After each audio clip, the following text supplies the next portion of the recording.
The LNP is today calling for an independent investigation into the systemic failures that so badly let down two Queensland boys. Failures stretching back years across many departments, and failures that were then deliberately covered up by a government more intent on protecting its reputation than protecting Queensland kids. The Royal Commission has brought into sharp focus the failures that stretch back many years. The Royal Commission also reveals evidence of a calculated cover-up when it comes to bringing these matters to light. A cover-up that stretched months into the shadows of the election. A cover-up that can no longer continue. And these boys, and indeed all people let down by the broken system being overseen by this government, deserve no less than to make sure that an independent investigation is undertaken. There must be change driven, and the government has no other choice but to agree to this recommendation. The opposition agrees with the recommendations from the Royal Commission on the need for this independent investigation. But I make this point. What has transpired since the failures against these boys also needs to have the microscope put on it. Failures stretching a long period of time across multiple ministers and multiple departments.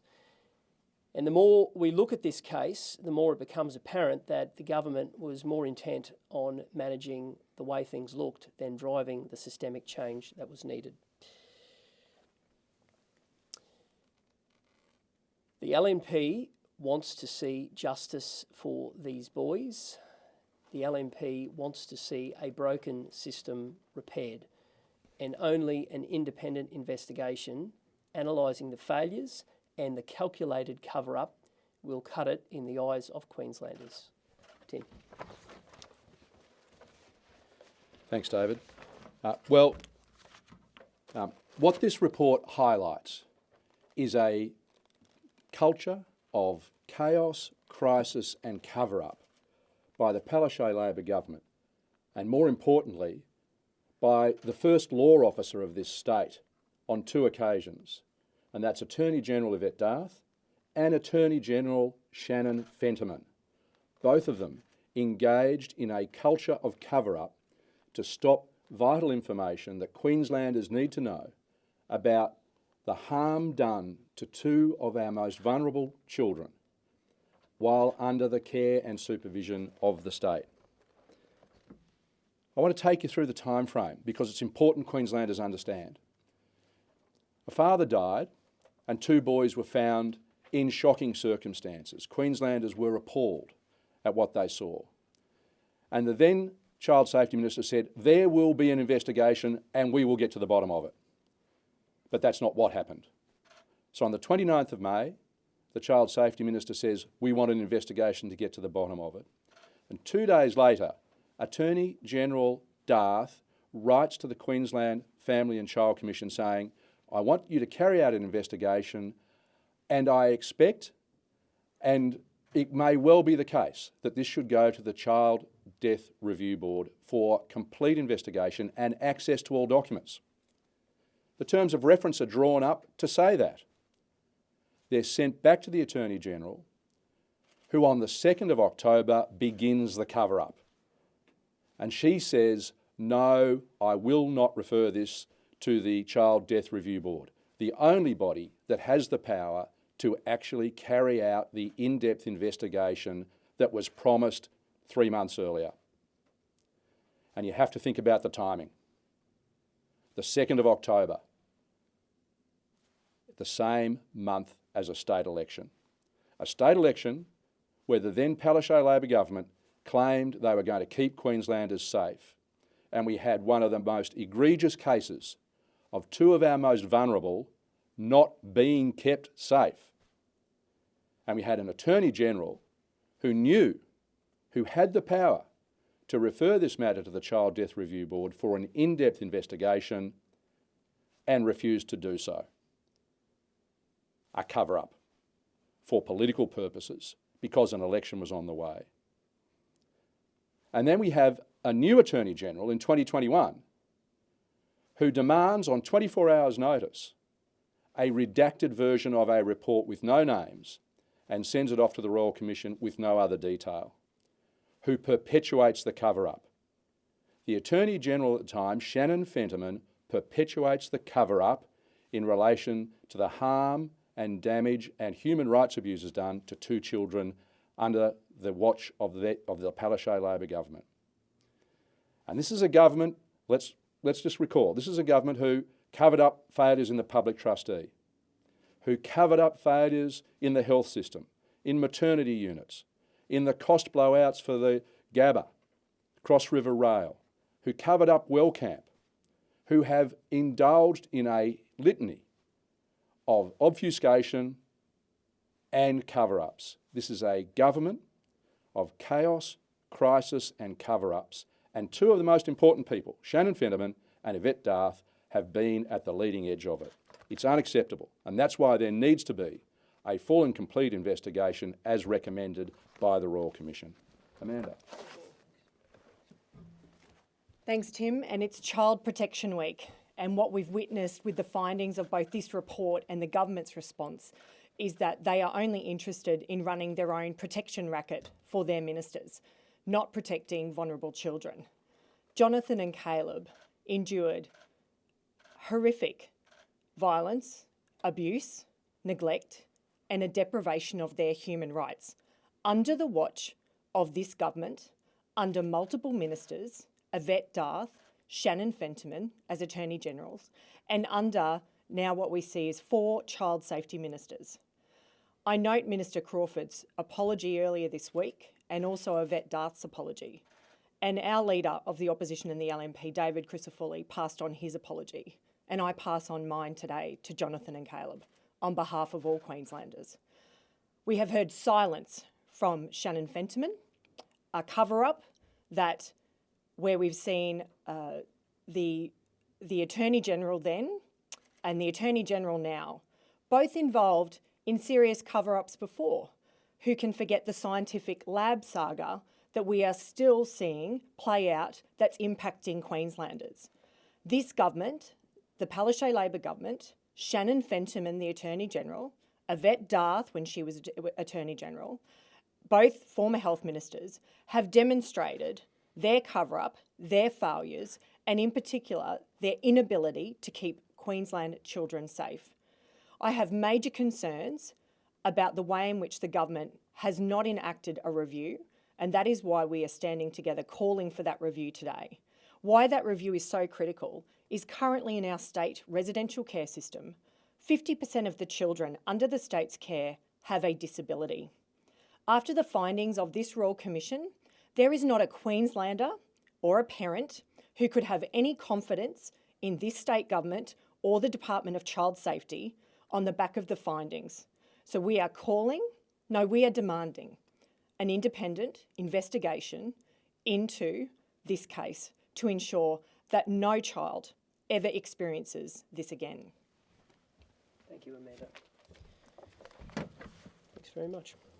David, what do you make of the former Attorney General, current Attorney General, Yvette D'Arth's excuse that she was acting on advice to not go for that full review? They knew full well what was being requested, and they knew full well what needed to be done. And in the end, the government deliberately referred it to a body that couldn't properly investigate it. And then when it was asked for further details, they shut the door on anything that the Royal Commission could have done to really driven the change that was needed. This is an abject failure of 2 vulnerable kids, but it's also an abject failure of government transparency. It was a calculated cover-up, and an independent investigation is needed to make sure that other kids don't get failed into the future, and that ministers and governments can be held accountable for failures.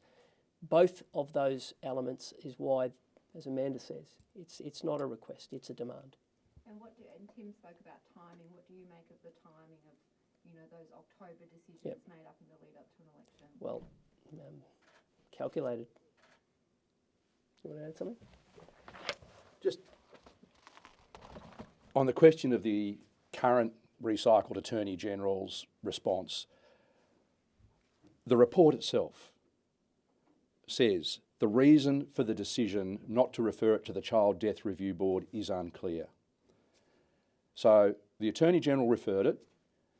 The terms of reference set by the Commissioner made specific reference to the Child Death Review Board. It's clearly in their contemplation because Yvette Darth's own letter says, I may consider it. And then, when asked the question on the 2nd of October, she says no. And her excuse is, oh, well, I got some verbal briefing about it. Well, where's the briefing note? Why wasn't it provided to the Royal Commission? Why was the advice from the Queensland Family and Children's Commissioner completely contrary to every other step that had been taken up to that time? It's sort of like getting 99% of the way there and then saying at the last minute, oh no, we don't want to proceed. It flies in the face of common sense and logic. It's a cover-up. A month out from an election, an inquiry into one of the most shocking abuses we've seen of 2 boys in the most vulnerable of circumstances. And all they can do is say, we want to wash our hands of it like Pontius Pilate. It's a disgrace. The state government's agreed to... I think it's for me too. Oh, sorry. Oh, that's all right. Thanks. I'm sorry. Yeah, Liz. The state government's agreed to establish this independent advisory body on youth crime. Yeah. Is this a welcome step in the right direction? Of course it is, and it shouldn't have taken a brave group of Queenslanders to get the government to acknowledge that youth crime is in crisis. And I still see the Minister refusing to say it's in crisis, the Premier refusing to engage, and the government refusing to acknowledge that the calculated decision to water down the Act 8 years ago to reduce the number of police on the street have created a cocktail that has led to the youth crime crisis. So in answer to about the importance of that group and what they're asking, I met them on the day and I listened to them for a long time. I've been in constant contact. I've offered to continue to do so. We'll do everything we can to make sure that the government makes this not just another announcement to deal with a political issue and makes it genuine reform and driving change, because Queenslanders have had enough. They've had enough of being scared in their homes, in their businesses, in the streets, and the government sees this as a political issue to manage. And I listened to Mr Cannon's response today, and he has quite rightly picked up the words that have deliberately been left out of the response to him. I can clearly say we will continue to push the government to make sure that this isn't another thought bubble, a pressure relief valve, a media announcement. It must drive real change. And that starts with an acknowledgement that the youth crime crisis was created by watering down the Act 8 years ago, an acknowledgement that the reduction in police on the front line has seen things continue to deteriorate, and an acknowledgement that there must be real change, and that means listening to real Queenslanders. Neither the Premier nor the Acting Premier were in that meeting yesterday. What does that tell you about their commitment to this issue? The Premier can chart her work schedule and I'll chart mine, and Queenslanders will be able to determine how serious we are to bring a restoration of frontline services to this state, integrity in government, and to make sure that Queenslanders know that we are on their side when it comes to ensuring there's a safe place for their family. Stephen Miles should have been there yesterday? That's a matter for Mr Miles, but I know that if I'll be there today, and I'm meeting Mr Cannon in about an hour's time, and I'll continue to be there in the moments that matter. And increasingly Queenslanders are looking at the state government and wondering why it is that they have given up on being on the side of Queenslanders. David, if I can quickly go back to that other Yeah. issue, if that's okay. The QFCC have been pushing for more powers to do these kind of investigations themselves, so it doesn't have to get elevated to the Child Death Review Board. Do you think that enough has changed or is in the pipeline to change to avoid this sort of thing happening again? Until the culture of government changes, you can put any systems in place and it'll continue to let down the vulnerable. If there's not the political will, if the government continues to find ways to be able to brush over things rather than driving real reform, nothing will change. No bodies, no terms of references. If ministers aren't serious about driving change, if premiers aren't serious about holding ministers accountable, nothing will change. Did you want to add something, Tim? No, I think that's okay. No. And sorry, Amanda mentioned it too, that we've got half the kids in residential Yeah. care with a disability. There is an a review going at the moment, but I think it's being driven internally rather than an independent review. What would you do if you got into government in overhauling that system? I'll get Amanda to make a few calls, but I'll just make this point, and that is, if a state government doesn't look at these findings and realise how badly vulnerable Queenslanders can be failed and the need for real reform, well then there's either a heart of stone or a complete unwillingness to go to the bottom and drive the change that's needed. Because in the end, what's come out of this Royal Commission shows a broken system that let down some vulnerable Queenslanders, but then ministers who weren't prepared to be held accountable and to be able to drive the change. And both are as damning as each other. Do you want to talk about the way forward? Thank you. Minister Crawford has called an internal review, and I've seen a project outline of that internal review. That internal review will not be delivered before Christmas. That internal review is being conducted by the department on itself, and even pointing to the Royal Commission's findings, where there are system failures within the department, there are recommendations around training. And what we also know when it comes to both residential care and the department is they are operating in parts of Queensland with a 30% vacancy rate. So a department already under pressure, with already demonstrated failings in the systems that exist, are reviewing themselves. I think there's not a Queenslander today that would have confidence in anything that review will refer to.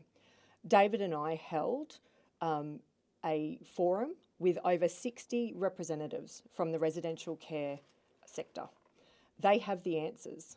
They know what they need, how they need to be resourced.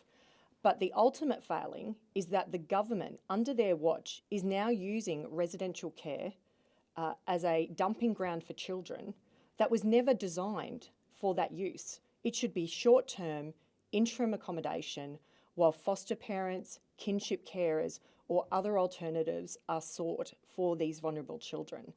With an increase of what we've seen over the last several years of children in residential care, by the Minister's own admission, his high concerns for those children aged under 10 years of age, and knowing that almost 50% of those children have a disability, the department undertaking a review into itself is one that I have zero confidence in. And that is why we need an independent review into this case, and we need that on behalf of all Queensland children, particularly those with a disability. Thanks, Amanda.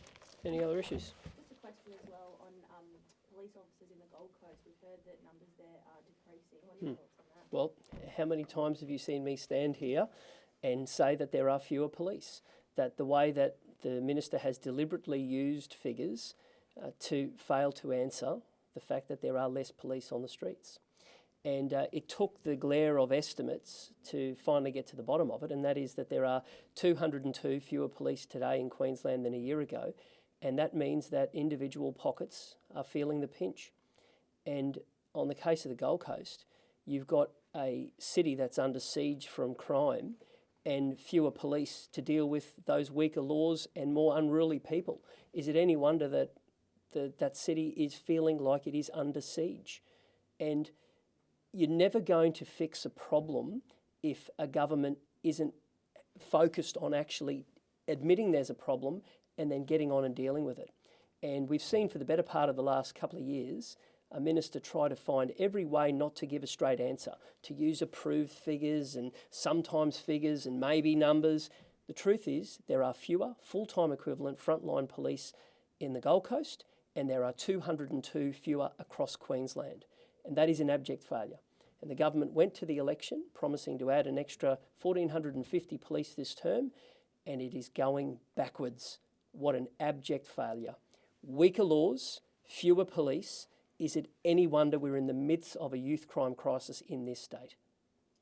David, just on another issue, there are some concerns about the state government's free kindy program, whether there'll be enough teachers ready for that program to roll out as it was promised. Have you got any thoughts on that? Well, if you go back to Hansard, nearly 3 months ago to the day, our shadow education spokesman, Christian Rowan, asked the question, what steps have been put in place to make sure that there will be the workforce and the facilities to be able to roll this out? And the government all but dismissed it. Everything's in hand. This can't be another thought bubble announcement to try and find a way to cover up the fact that the government's in chaos and crisis at the moment. It has to be about following up. Queensland parents deserve no less. And today there's a very relevant question that rests at the feet of the Minister and indeed the Premier when she returns. And that is, will parents be able to rely on resources and personnel to be there to educate their kids as the government has promised? Because just like with police, a commitment was made before the election to add additional teachers and teachers' aides, and less than 10% of those numbers have been fulfilled, and we are now getting towards the back end of the term. So the government makes an announcement and then believes that's job done, and they walk away, and no one is held accountable to follow through on those promises. And unfortunately, it's parents who become the collateral damage of not following through. So the question deserves an answer, as it did 3 months ago when we asked what steps have been put in place to make sure that the facilities and the workforce flow is there to ensure that parents have a service that they can rely on, a valuable service that we're prepared to back. David, you've had one of your members announce his retirement. Have you got any thoughts on that, and are you expecting any other retirements ahead of the election? Well, on the last one, I don't know. But on the first question, I really wish Michael all the best. He has been a magnificent contributor to our team and to the Gold Coast. He loves Burleigh, he loves the people, he loves his community. He's never been shy about fighting for the things that matter to the area. He doesn't seek the limelight, he just seeks good representation for a community he loves.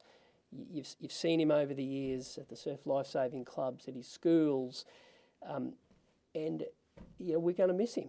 He's a fine human and a fine representative, and we wish him and Sally and the family all the best as he enters the next chapter of his life. I've got a sneaking suspicion we're still going to see him around the ridges, that's for sure. I don't believe he's someone who's going to just fold away and not be present in that community. He loves it very, very much. Thanks, guys. Thanks very much.